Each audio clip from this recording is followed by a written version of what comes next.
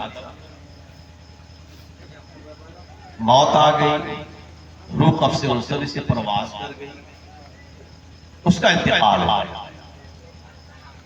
ظاہر سی بات ہے کہ وہ اتنا بڑا گنہگار ہے اور اس کا گناہ اتنا ہے کہ اس کو اس کی سزائیں ملنی ہے.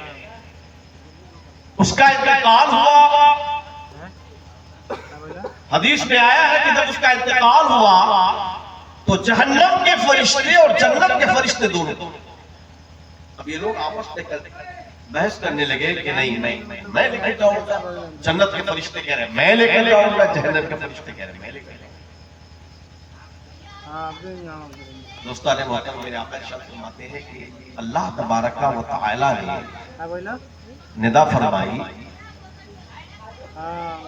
اور جہنم کے فرشتوں سے اور جنت کے فرشتوں سے کہا ایسا کرو کہ تم لوگ آپس میں جھگڑو نہیں.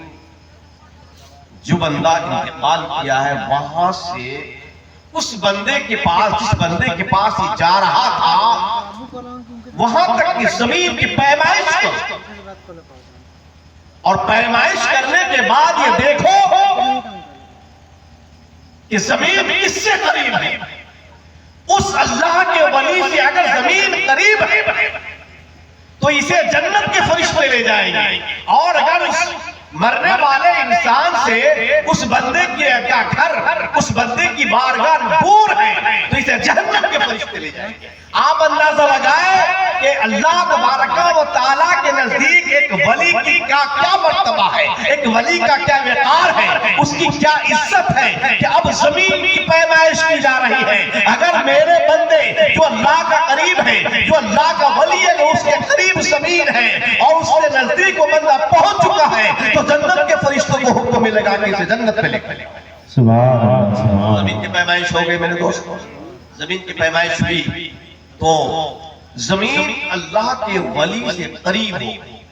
اور معاملہ یہ ہے کہ زمین تو بہت دور تھی، لیکن اللہ تبارک و تعالیٰ نے زمین کو یہ حکم دیا تھا کہ زمین تھوڑا سمٹ جا اور میرے ولی کے قریب ہو جاتا کہ اس بندے کی میں اس بندے کو میں معاف کر دوں، اس کے گناہوں کو میں معاف کر دوں. اور زمین سمٹ گئی اور وہ زمین اللہ کے ولی کے قریب ہو گئی اور اس بندے کو جنت کا فرشتہ لے کر گیا، اس کے گناہوں کو معاف کر دیا. آپ اندازہ لگائیں کہ درگاہ ٹولہ والے خوش نصیب ہیں کہ وہ اللہ کے خاص بندے، اللہ کے عظیم ولی کے دربار میں رہتے ہیں، ان کے سائے تلے رہتے ہیں، ان کی بارگاہ ان کے گھر سے قریب ہے، ان کی بارگاہ ان کے دروازے سے قریب ہے. آپ خوش نصیب ہیں کہ اللہ کا ایک ولی آپ کے گاؤں میں لیتے ہیں. اللہ کا ایک ولی کے سائے میں آپ کی شب و روز گزر رہے ہیں, آپ کی زندگی گزر رہی ہے. اس کے باوجود اگر آپ کے اندر ایمان کی حلاوت نہ آئے, اس کے باوجود اگر آپ کے اندر گناہوں سے بچنے کی توفیق نہ ملے,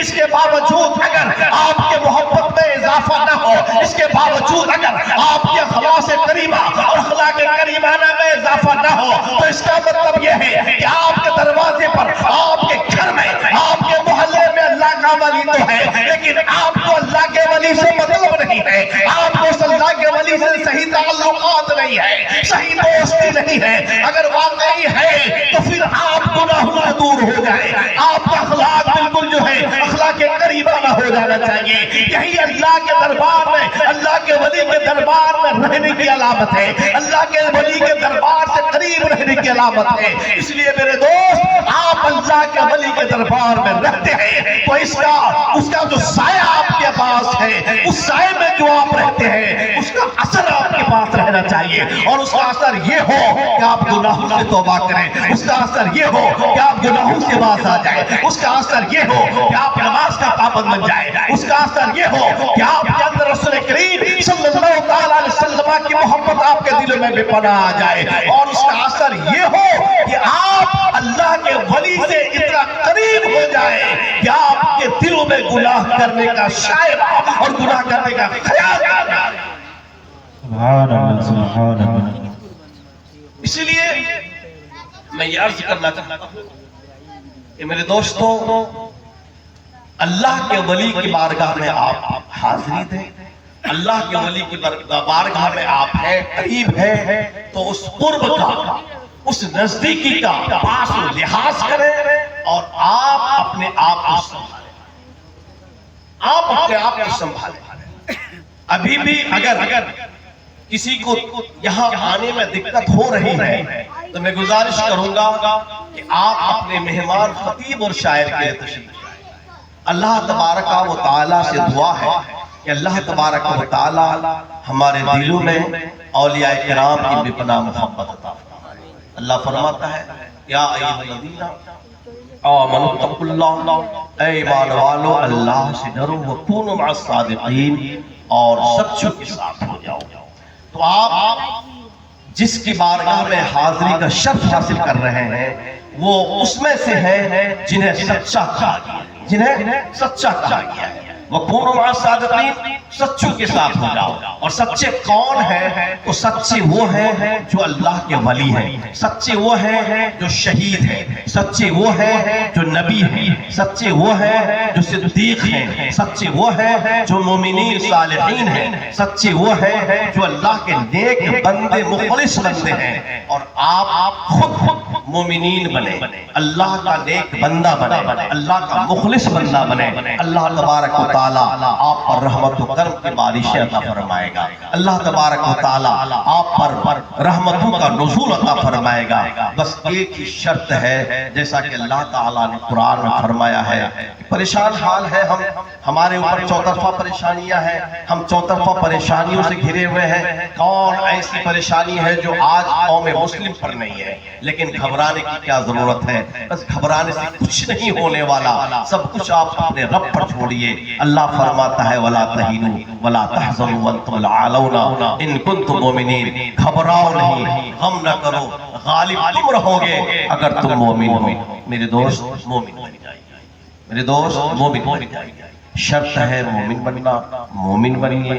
مومن کی جو علامت ہے وہ اپنے اندر پیدا کیجئے. اللہ تبارک و تعالیٰ ہر موڑ پہ آپ کی رہنمائی فرمائے گا. اللہ تبارک و تعالیٰ ہر موڑ پہ آپ کو کامیابی عطا فرمائے گا. اللہ تبارک و تعالیٰ ہم تمام لوگوں کو گناہوں سے بچنے کی توفیق عطا فرمائے. اللہ تبارک و تعالیٰ ہمیں ایک اور نیک بنائے, دین مستقیم پر قائم و قائم فرمائے, مسلک اہل سنت, مسلک اعلیٰ حضرت پر ثابت قدم رکھے. آمین ثم آمین. السلام علیکم ورحمۃ اللہ وبرکاتہ. استغفر اللہ ربی من کل ذنب واتوب الیہ.